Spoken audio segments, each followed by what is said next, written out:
রাজ্য বিজেপিতে অন্তর্কলহ চরমে। জেপি নাড্ডাকে ইমেল করে শুভেন্দু এবং অমিতাভদের বহিষ্কারের দাবি দিব্যেন্দু ভারতী ঘোষ। জগন্নাথের বিরুদ্ধে কেন্দ্রীয় নেতৃত্বের কাছে অভিযোগ। সোশ্যাল মিডিয়াতে অন্তর্কলহ নিয়ে পোস্ট। রাজ্য জুড়ে মণ্ডল সভাপতির নাম প্রকাশ নিয়ে বিতর্ক। 2026-এর বিধানসভা নির্বাচনের আগে হতাশ নিচুতলার কর্মীরা। জেপি নাড্ডাকে ইমেলে শুভেন্দু অমিতাভদের বহিষ্কারের দাবি। বিশেষ প্রতিনিধি অঞ্জন রায় রয়েছেন আমাদের সঙ্গে ফোন লাইনে। অঞ্জনদা, 2026-এর বিধানসভা নির্বাচনের আগে বঙ্গ বিজেপি নেতৃত্ব তারা এই বিষয়ে কিভাবে দেখছেন? দেখার কিছু নেই, নেতৃত্ব জড়িয়ে গেছে এই পোস্টগুলোর, সোশ্যাল মিডিয়ায় পোস্টগুলোর মধ্যে।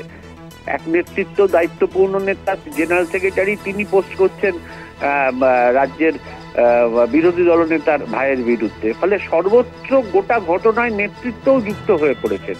যদিও রাজ্য সভাপতি এখনো আছেন সুকান্ত মজুমদার, আশ্বাস দিয়েছেন যে আমরা কথা বলছি, দলের মধ্যে আলোচনা করব, কিন্তু থামছে না, স্রোতের মতন চলছে। নতুন করে গত রোববার মণ্ডল সভাপতির নাম ঘোষণা হয়েছে। যেখানে যেখানে মণ্ডল সভাপতি যারা হবে ভেবেছিলেন তারা হতে পারেননি।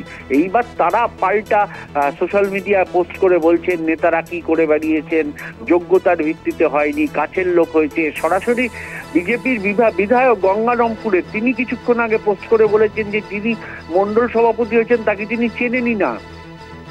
ফলে তার বিধানসভা এলাকায় কে মণ্ডল সভাপতি হচ্ছেন বিজেপির এমএলএ জানেন না।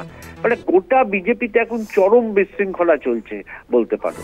তারই এই ফলশ্রুতি হচ্ছে এই সোশ্যাল মিডিয়া ভরে যাচ্ছে বিজেপির নেতা কর্মীদের মধ্যে এই বিরোধের। ফলে কর্মীরা কার্যত হতাশ বলতে পারো। ধন্যবাদ জানাবো অঞ্জনদা আপনাকে।